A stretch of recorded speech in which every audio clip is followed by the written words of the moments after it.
Okay, I'm going to be making the rod holders for this. It has rod holders in it, but the rod holders in this kayak bring them out to the side, kind of like. And I really don't like that. I want my rods to come straight out the back in an angle a little bit there.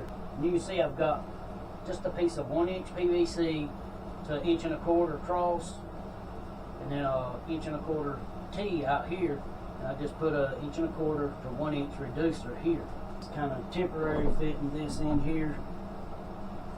Let's see.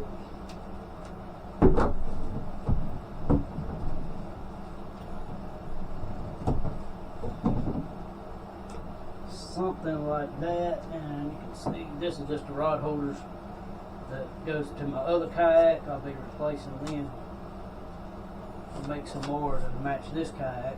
What I'm doing is heating this PVC here, this 1-inch, and then I'm going to kind of give it a little bit of a bend to, instead of being sticking out like this, I'm going to bend it where it'll go up and then bend it where it'll be going back.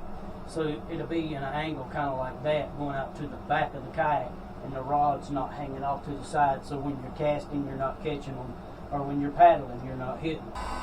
See, we can bend it there.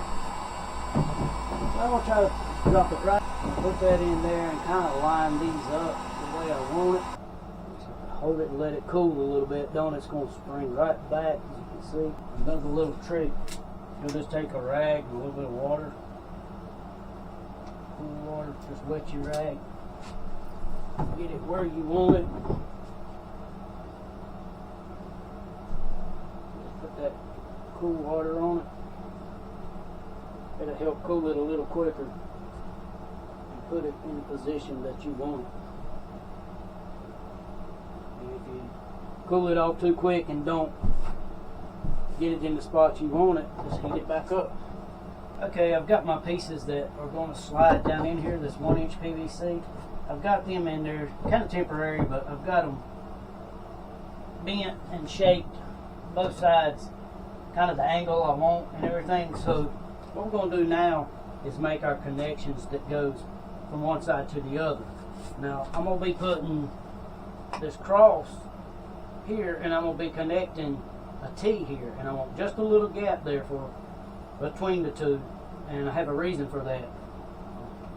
We can hook straps in and stuff like that, you know.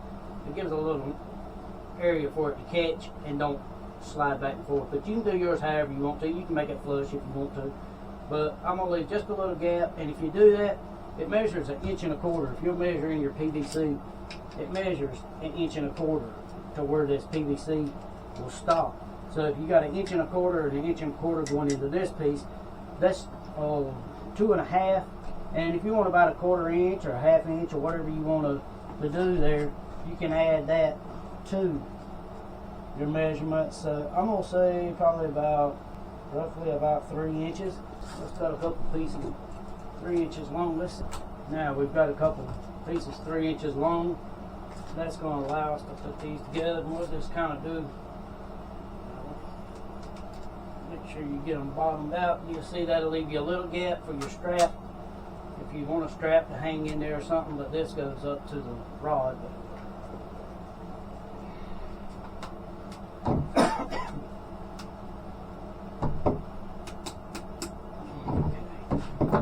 6 inches there, so if we add another 2.5, let's make it 8.5. That'll give us, you'll put some screws in there to hold it. You'll see, you won't pull that out because, see, that's angled in like that, the base is. So once we attach this together, put a few screws in here so it can't pull apart. No matter what, you won't pull that out. You'll pick that back up, you see.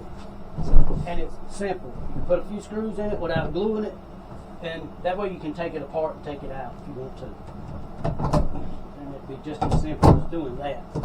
Now if you wanted to, well, I don't have one.